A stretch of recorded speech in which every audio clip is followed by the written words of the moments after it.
Dios les bendiga, hermanos. Por la gracia del Señor Jesucristo, vamos a tener un estudio de la palabra del Señor y voy a tratar con ustedes un tema que es bastante espinoso en estos tiempos, dada la desinformación, tanta desinformación que existe en relación a este tema, y me refiero al arrebatamiento de la iglesia. Inclusive hay ya términos muy nuevos. Se discute por los términos. Yo, por la gracia del Señor, fui rescatado por el Señor en el año 70, bautizado el 25 de junio del 70. En ese entonces, cuando se hablaba del arrebatamiento, de esta promesa hermosa del Señor para con su iglesia, sencilla y simplemente decían el rapto de la iglesia. Ahora hay mucha discusión de que si es el rapto de la iglesia, que el arrebatamiento, el recogimiento, etcétera, etcétera. Tómelo con el título que usted desee, pues que se lo digo a manera de introducción al iniciar, pero crea lo que la Biblia dice, que Jesús el Señor vendrá por su iglesia. Él vendrá por su pueblo. Padre Celestial, te doy gracias en este día por esta oportunidad nueva que nos concedes de hablar tu palabra, de hablar de tus promesas maravillosas que traen paz y confianza a nuestros corazones. Te ruego que este tema sea de bendición para cada uno de los que puedan participar y mirarlo. En el nombre de Jesús. Amén. La Biblia, la palabra del Señor dice, voy a leer, tenía aquí separado un texto, pero quiero que leamos en el Evangelio de Juan capítulo 14. En el Evangelio de Juan capítulo 14 el Señor Jesús dijo, no se turbe vuestro corazón, creéis en Dios, creed también en mí. En la casa de mi Padre muchas moradas hay. Si así no fuera, yo os lo hubiera dicho. Voy pues a preparar lugar para vosotros. Y si me fuere y os prepararé el lugar, vendré y os tomaré a mí mismo, para que donde yo esté, vosotros también estéis. Entre las promesas maravillosas y que vamos a tratar de estudiar en el día de hoy, tenemos estos pasajes. Promesa directa expresada por el mismo Señor Jesucristo en relación a tomar a la iglesia y llevársela. Entonces vamos a hablar del arrebatamiento de la iglesia del Señor en este día. Hablando sobre el arrebatamiento, Pablo nos presenta inclusive en 1 de Tesalonicenses capítulo 4 del verso 13 al verso 17, porque ya el 18 es decir, por tanto, alentados los unos a los otros con estas palabras. Hay varios elementos que se trazan aquí en este pasaje. Primero es la comprensión del tema que se está tratando y que entiendan que los que han muerto en Cristo no hay problema con ellos, resucitarán primero. Dice Pablo que eso lo recibió él a través de una revelación y habla del regreso del Señor Jesucristo, habla de la resurrección, habla del arrebatamiento, habla de nuestra reunión con Él y habla pues como el verso que le decía, la reafirmación. Por tanto, o por este motivo, por esta razón, alentados los unos a los otros con estas palabras. Eso es lo que habla sobre la reafirmación. Y continuando entonces con nuestro tema, con nuestro estudio sobre estos tópicos, estos pasajes, estas partes que Pablo habla, dice que el arrebatamiento de la iglesia, vamos a decir que el tiempo del arrebatamiento de la iglesia, tres razones importantísimas de un arrebatamiento pretribulacional. Le explico qué quiere decir pretribulacional, que será antes que empiece, antes que ocurra el tiempo de la gran tribulación. Entonces, hermanos y amigos, el próximo gran acontecimiento en la cronología profética de Dios es el arrebatamiento de la iglesia. El arrebatamiento de la iglesia es el acontecimiento futuro en el cual Jesucristo el Señor descenderá del cielo para resucitar a los muertos a los creyentes que ya han muerto y transformarlos. Van a ser transformados. Y los creyentes vivos también van a ser transformados. Y vamos a tener una reunión gloriosa en la presencia del Señor así en un instante. Y el Señor va a escoltar a todos los redimidos y salvos para estar con Él para siempre. Así que el arrebatamiento es la esperanza bienaventurada de la iglesia. He tenido la oportunidad de hablar este tema en varias oportunidades en diferentes sitios. Y yo les digo una cosa, hermanos, creyentes y pastores. Si en la iglesia hablamos de el cumplimiento, la esperanza que tenemos y cómo le creemos a las Escrituras de lo que el Señor ha prometido, de que vendrá por su iglesia, creo que no tendríamos necesidad de decir de otras situaciones que se viven en las congregaciones, como de vestuario y otras cosas más de que se vuelven tendencia y que como que alan fuertemente a los creyentes hacia afuera. Porque si el creyente está persuadido por la palabra, por el Espíritu de Dios, que las promesas que están ahí escritas se cumplirán, entonces todos estaremos en espera de ese momento glorioso cuando Jesucristo el Señor venga por la iglesia. Entonces, quiero mencionar esto. Cada vez que alguien dice del arrebatamiento de la iglesia o que dice en el rapto de la iglesia, siempre no dejará de haber alguno que está, y sobre todo ahora pues que hay tanto sabio y entendido y maestro de Biblia con títulos de teología y otros más que ya ahora se consiguen pues hasta por Mercado Libre. Entonces, con todos estos títulos ya la gente son meticulosos porque ya la exégesis por aquí. Ve, hermanos, es cierto que como tal la palabra rapto que se interpreta de las palabras que el Señor Jesús o que la Biblia dice que vendrá como ladrón en la noche, como ladrón. Pero la palabra raptar tiene otra connotación. Entonces vamos a seguir hablando porque el arrebatamiento de la iglesia está expuesto en las Escrituras con mucha claridad. Entonces la palabra arrebatados que aparece en 1 de Tesalonicenses 4:17, dicen que esta palabra viene del griego que significa arrancar, tomar, asir de repente o trasladar de un lugar a otro, que eso viene siendo lo que quiere decir. Entonces vamos a tomar algunos pasajes que quiero compartirlos con ustedes. Se emplea esta palabra para significar, hablando de arrebatar, para significar sacar a alguien de un peligro amenazante.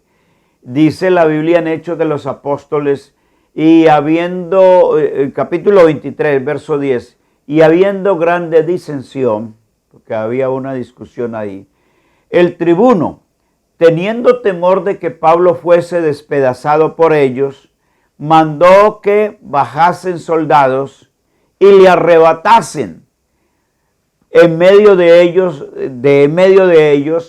y le llevasen a una fortaleza, o sea, arrebatado de aquí y puesto en otro lugar. Judas, que usted sabe que tiene un solo capítulo su libro, dice a otros, el verso 23, a otros arrebatarlos del fuego y de otros tened misericordia con temor, aborreciendo aún la ropa contaminada por su carne, arrebatarlos.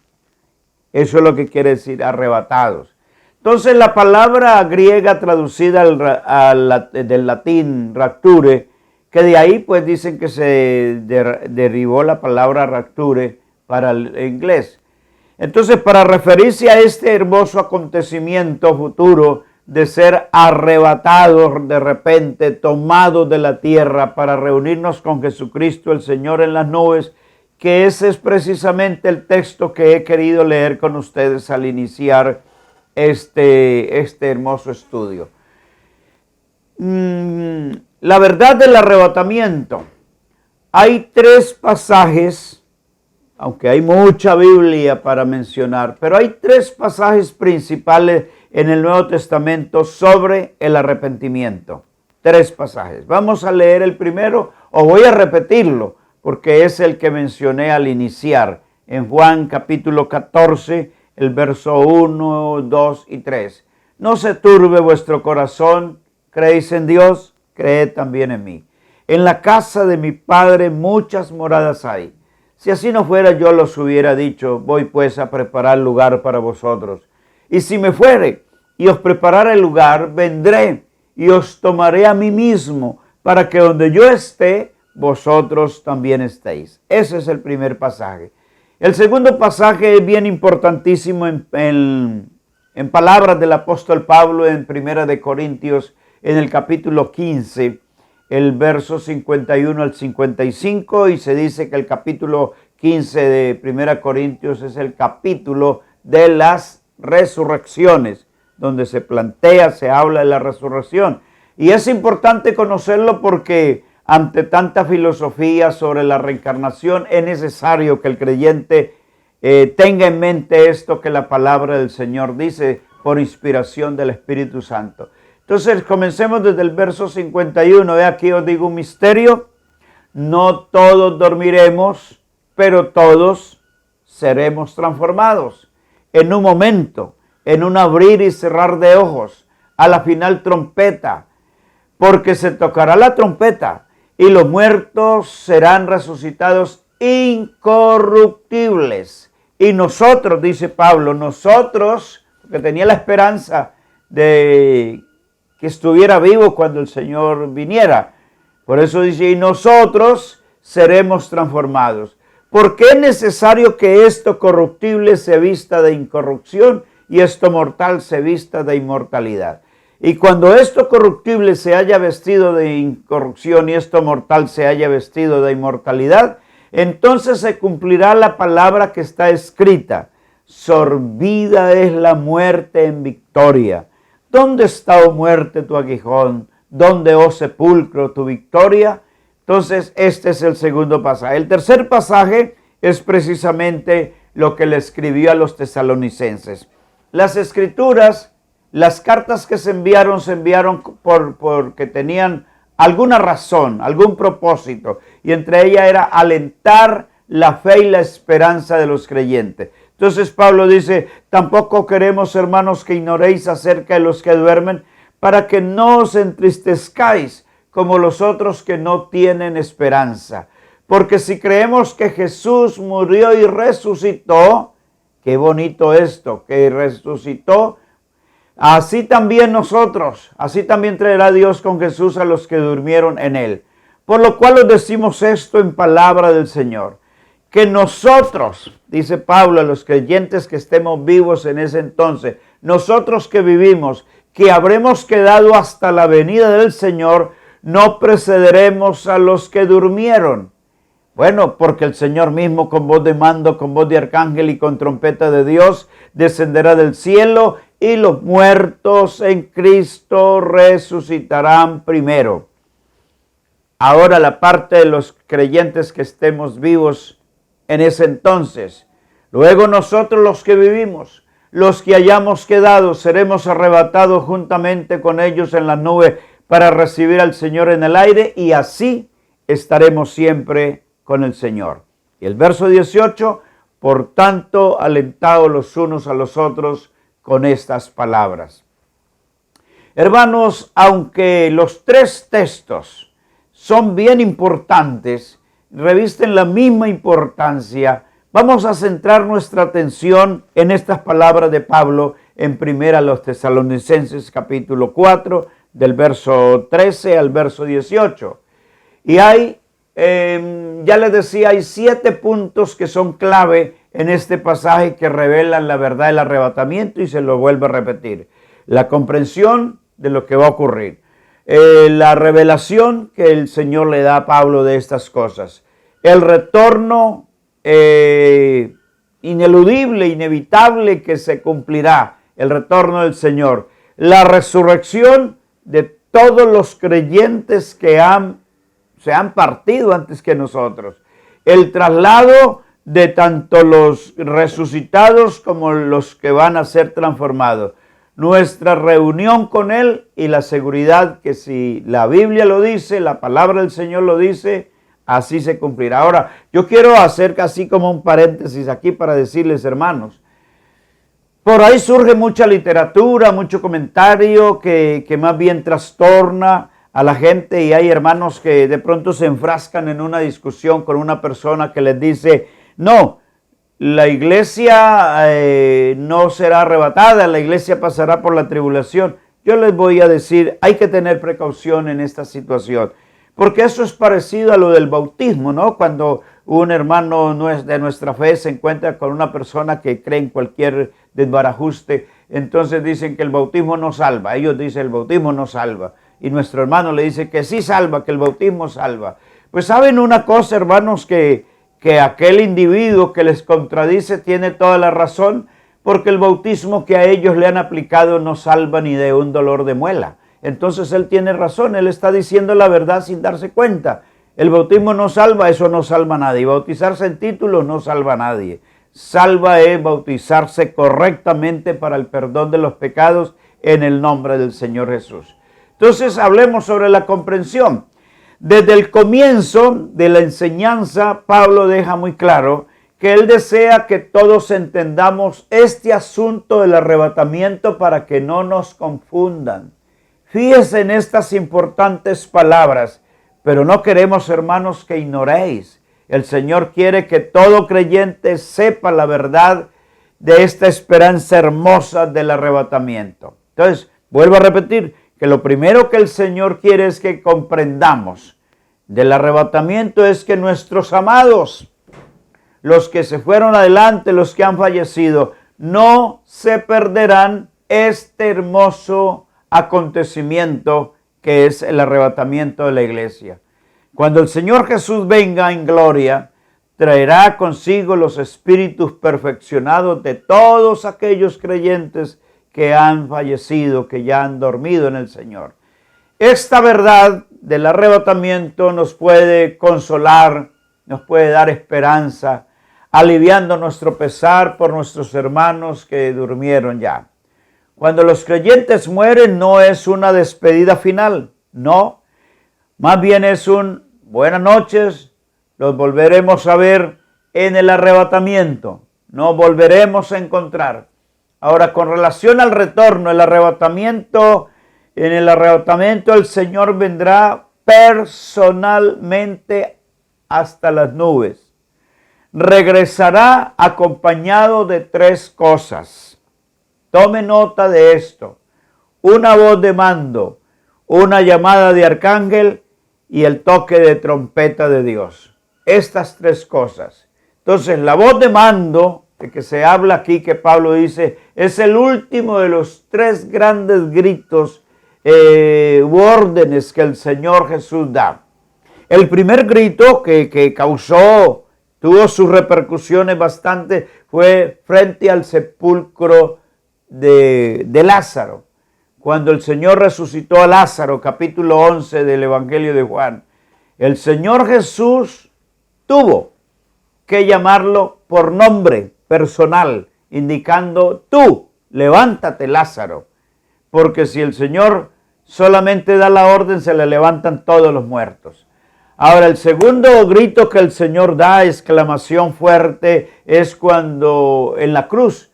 Y a raíz de eso, muchos muertos, dice Mateo 27, 50 al 53, fueron resucitados y los vieron por ahí, por la ciudad de Jerusalén. Y el último o el tercero es el grito desde las nubes, cuando el Señor venga, cuando los muertos son levantados en su venida. Note esto, que hay los muertos resucitados en cada una de estas exclamaciones a gran voz del Señor Jesús. Hay siempre resucitados. En cuanto a la resurrección, cuando Cristo el Señor desciende del cielo, lo primero que pasa es que los cuerpos de los creyentes son levantados o resucitados. Los cuerpos resucitados de los creyentes serán glorificados e incorruptibles y van a ser aptos para entrar en el reino celestial.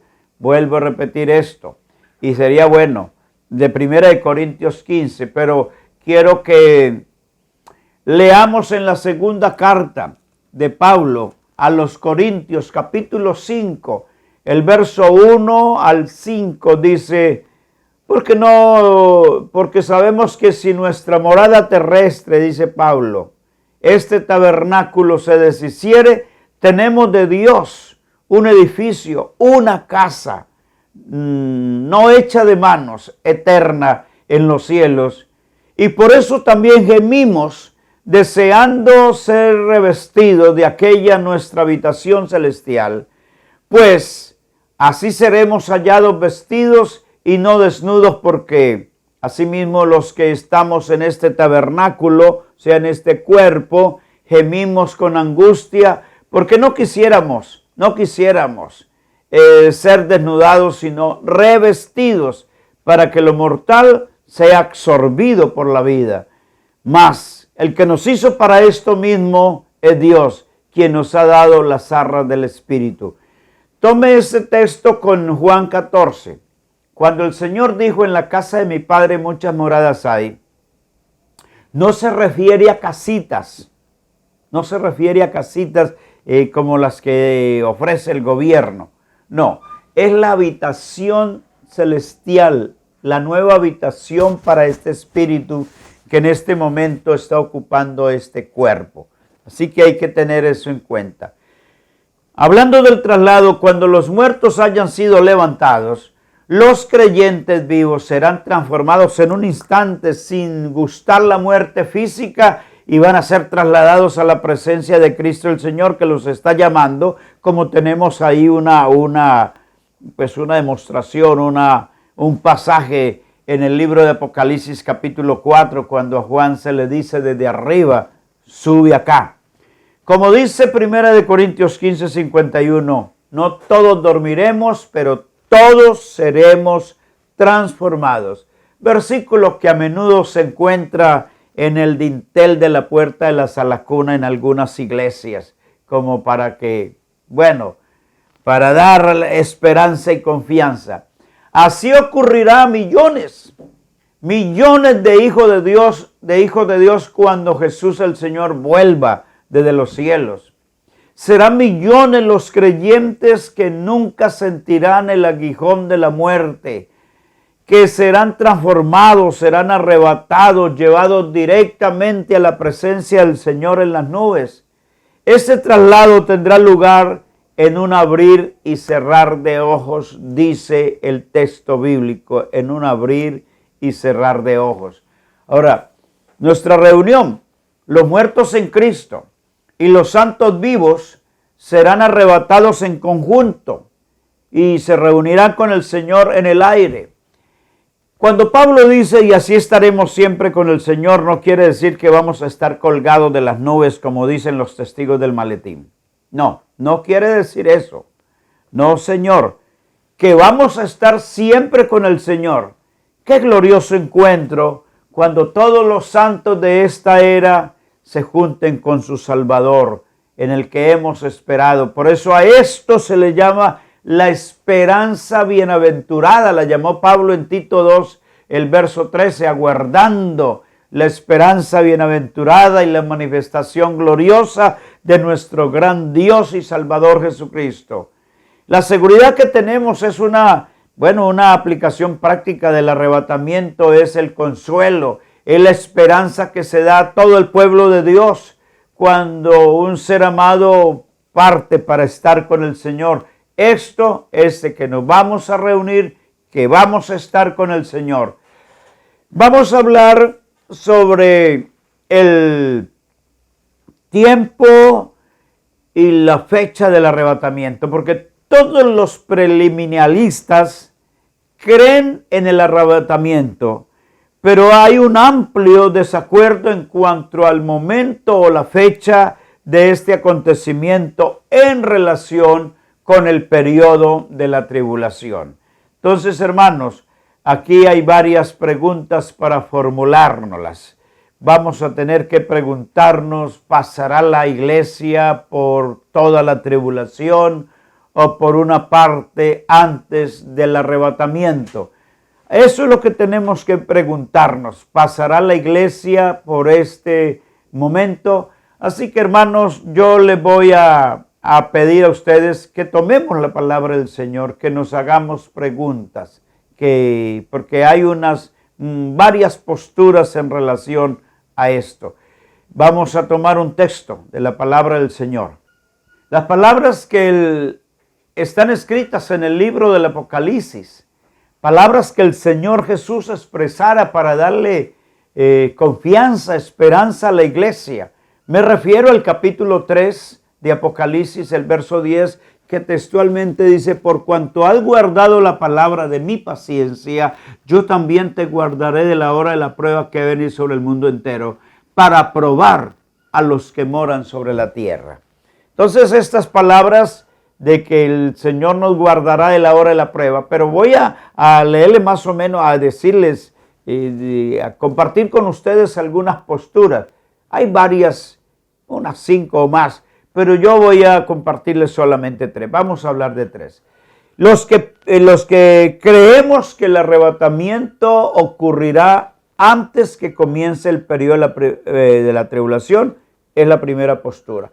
La segunda postura es los que creen que el arrebatamiento ocurrirá a la mitad de la gran tribulación. Bueno, ellos dicen que eso ocurrirá así. Y la tercera postura es los que creen que el arrebatamiento ocurrirá al final de la tribulación, en el momento de la segunda venida de Cristo el Señor. ¿Ya de qué nos va a librar? Si ya pasó la tribulación. Hay unas imágenes aquí que quiero compartirles para que tengamos una...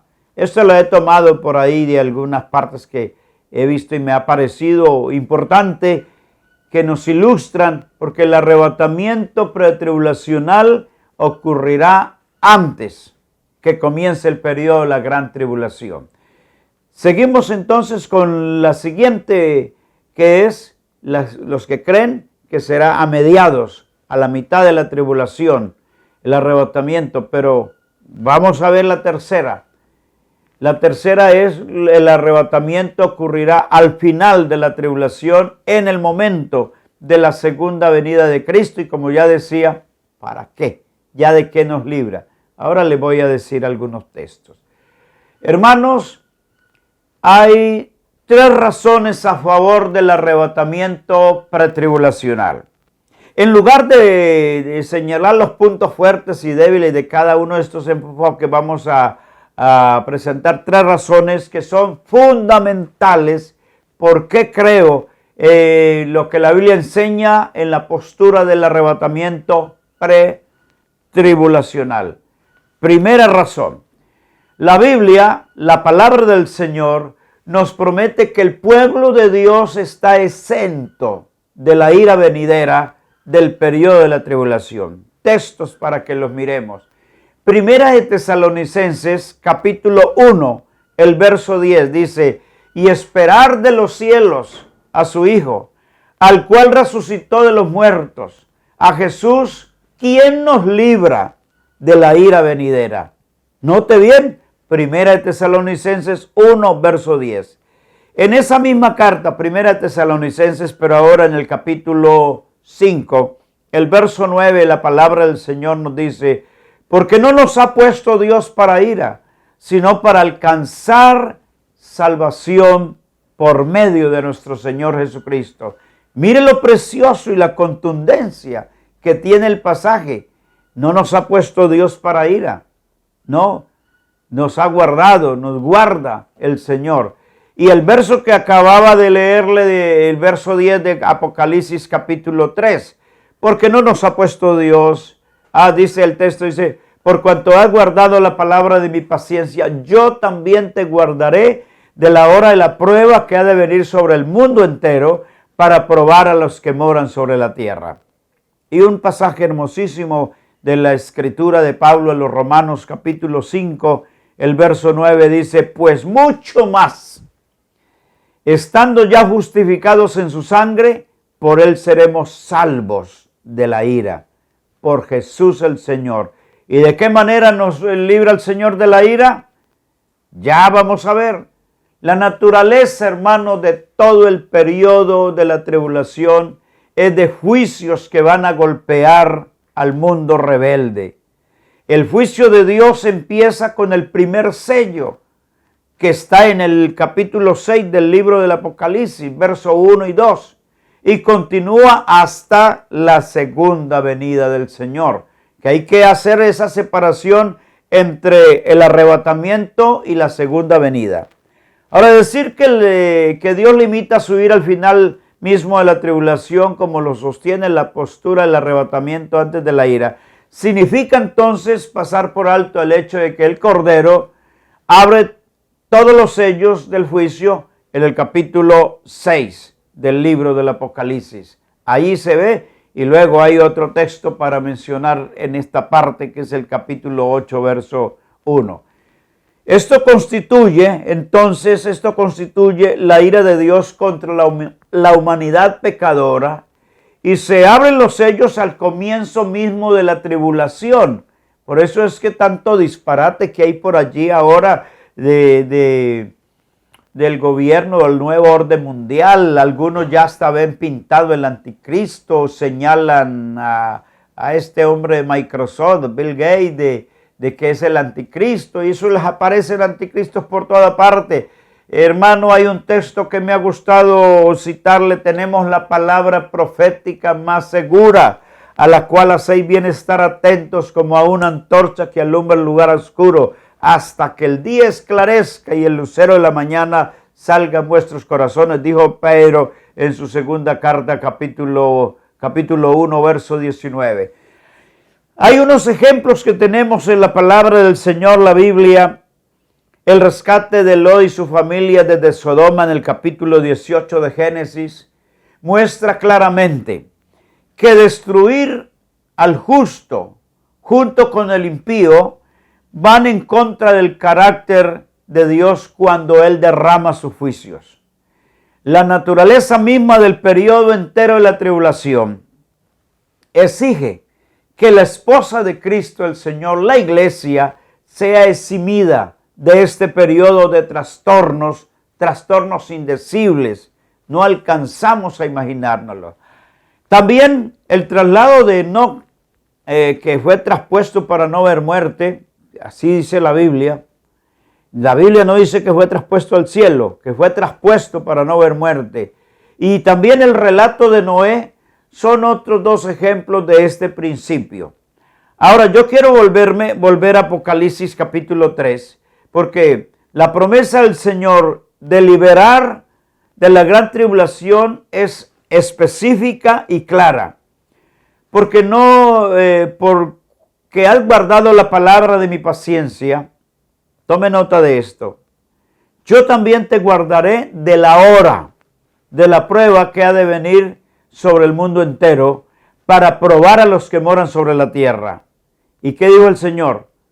Vengo pronto, retén lo que tienes para que ninguno tome tu corona. Entonces vamos a tratar de unir estas dos cosas. Fijémonos bien, hermanos, en estas dos importantes promesas del Señor. Primero, el Señor dice que guardará a su pueblo, no solo de la prueba, sino de la hora de la prueba misma que ha de venir sobre el mundo. ¿Y cuál es la hora de la prueba para el mundo? En el contexto del libro del Apocalipsis, claramente es el periodo de la gran tribulación registrada en los capítulos del 6 al 19 del libro del Apocalipsis. En segundo lugar, debemos de ver el versículo 11. Fíjese cuál es el medio que Dios tiene para efectuar esta protección cuando dice vengo pronto. Y quisiera hacer una aclaración y escúchelo con atención, con cuidado. Ustedes saben, hermanos, que para Dios 1000 años son como un día, ¿verdad? Y un día como 1000 años. Cuando el Señor dice vengo pronto, tendríamos que mirar en qué tipo de horario se da. ¿En el horario nuestro o en el horario de Dios? Si es en el horario nuestro, el calendario nuestro, el tiempo nuestro, pues llevamos 2020, estamos en el 2020. Pero si nos acogemos al tiempo de Dios, que para Dios 1000 años son como un día y un día como 1000 años, ¿sabe cuánto hace que dijo el Señor, vengo pronto? Hace 2 días larguitos. 2 días larguitos no más. Y el desespero es lo que explica el apóstol Pedro en su segunda carta, en el capítulo 3, que algunos dicen, ¿dónde está la promesa de su venida que no ha llegado? Y Pedro dice, el Señor no retarda su promesa, según algunos la tienen por tardanza, sino que es paciente para con nosotros, no queriendo que ninguno se pierda, sino que todos procedamos al arrepentimiento. Entonces, volviendo al texto de Apocalipsis 3:10, el 10 y el 11, juntando estos 2 puntos, queda claro que el Señor protegerá a su pueblo de la hora de la prueba del mundo que ha de venir sobre el mundo. ¿Por qué? Porque viene a buscarnos, porque viene a sacar a su iglesia. Vamos a ver la segunda razón por la cual creo que la iglesia del Señor no pasará por el periodo de la tribulación. El arrebatamiento pretribulacional puede ocurrir en cualquier momento. Desde el punto de vista de la humanidad, y los creyentes debemos anhelarlo constantemente, debemos querer. Hay varios textos aquí en el estudio pero vamos a decir esto, debemos creer, debemos anhelarlo, porque la Biblia dice en Apocalipsis que el Espíritu y la esposa dicen, sí, ven Señor Jesús. Solamente la postura del arrebatamiento pretribulacional entonces permite una venida de Cristo inminente, sin señales, en busca de su esposa, la iglesia. Hermanos, para aclararle un poquito de esto de la palabra inminente. Inminente es que se da y se dará. Y que no hay necesidad de señales, porque esa es la confusión que existe. Para la segunda venida es aquella visible, literal, cuando Jesús el Señor regrese y pose sus pies sobre el monte de los olivos. Lo que dice Mateo capítulo 24 está señalando precisamente ese evento de la segunda venida. Pues imagínese usted que para hablar de la segunda venida se hace mención unas 1845 veces. Para el arrebatamiento no hay señales. No hay señales. Es inminente, sin aviso. Pero aprovecho para decirles, hermanos, si las señales para la segunda venida del Señor se están cumpliendo y se cumplen en esto, en las guerras, en las hambres, en los terremotos, las pestilencias que se están viviendo, esta que ahora que nos ha encerrado, y yo no entiendo por qué los sabios, los científicos, un bichito, un virus ahí que se puede combatir con agua y jabón, y no han podido encontrar con qué matarlo, una vacuna, no entiendo. Bueno, pero ahí se está cumpliendo las profecías en relación a la segunda venida.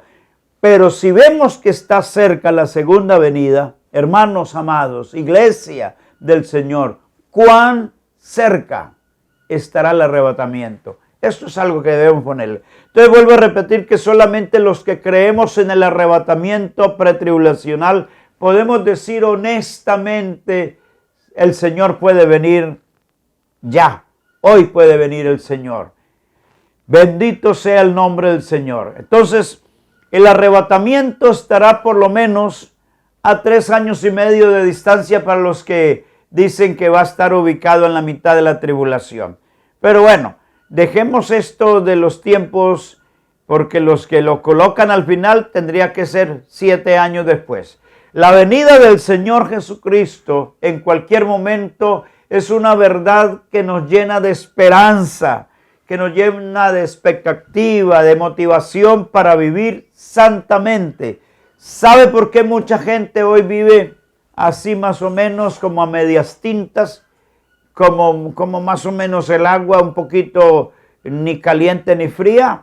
Bueno, se llama tibia. Por eso, porque no han puesto en orden los eventos y si han oído en teoría, por ahí dicen amén, hasta dormidos dicen algunos amén, pero no lo creen en su corazón. Los creyentes debemos vivir con la esperanza de que el Señor Jesús venga, puede venir esta noche. Imagínese usted cómo vamos a vivir. Ahora, la tercera y última razón que quiero darles en este estudio es para el arrebatamiento pretribulacional es que los pasajes claves del Nuevo Testamento que tratan del periodo de la tribulación no mencionan la presencia de la iglesia aquí en la tierra. Bueno, la parte principal de la Biblia que describe el periodo de la gran tribulación son los capítulos del capítulo 6 al 19 del libro del Apocalipsis. Y en esta parte de la Biblia hay un extraño silencio tocante a la presencia de la iglesia. O sea que no se menciona que la iglesia esté aquí. En los capítulos del 1 al 5 del libro del Apocalipsis, la iglesia se menciona específicamente 19 veces, pero en los capítulos del 6 al 19, la iglesia de Jesucristo está ausente de la tierra. No estará allí. Efectivamente, el cielo es el único lugar donde usted va a encontrar a la iglesia en los capítulos del 6 al 19 del Apocalipsis, que van a estar representadas allá por los 24 ancianos que están sentados en los tronos vestidos de ropas blancas y con coronas y están adorando al Cordero. Eso está en Apocalipsis 4, verso 4 al verso 10, que están poniendo sus coronas delante del Señor. Esa es la iglesia allá en la presencia del Señor. ¿Dónde están esos ancianos? En esos tronos, ¿dónde están? ¿Están en la tierra preparándose para la tribulación? No, hermanos. Están en el cielo. Están adorando al que se sienta en el trono del Cordero. Ahí es donde están ellos. Ya fueron arrebatados al cielo antes del primer juicio de la tribulación de que habla Apocalipsis 6:1. Dice ese verso: vi cuando el Cordero abrió uno de los sellos y oí uno de los 4 seres vivientes decir como con voz de trueno: ven y mira, ven y mira. Hermanos, con toda confianza y seguridad puedo decirles en esta ocasión y las veces que el Señor me lo permita, la iglesia será arrebatada al cielo antes que empiece el periodo terrible de la gran tribulación. Así que seguimos a la expectativa, seguimos mirando con confianza, con esperanza de que el Señor Jesucristo vendrá por su iglesia, vendrá por su pueblo. Lo que debemos es estar preparados. Mire lo que dice Pablo en Tito capítulo 2, creo que del verso 11, porque la gracia de Dios se ha manifestado para salvación a todos los hombres, enseñándonos que renunciando a la impiedad y a los deseos mundanos, vivamos en este siglo sobria, justa y piadosamente, aguardando la esperanza bienaventurada y la manifestación gloriosa de nuestro gran Dios y Salvador Jesucristo. Me alienta mucho las palabras que Juan expresa ya en sus cartas, la primera carta de Juan, el capítulo 3, cuando dice: amados, ahora somos hijos de Dios y aún no se ha manifestado lo que hemos de ser, pero sabemos que cuando Él se manifieste, seremos semejantes a Él, porque le veremos tal como Él es. Y el que tiene en Él esta esperanza se purifica, así como Él es puro. Que el Señor Jesús les bendiga poderosamente, mis amados hermanos.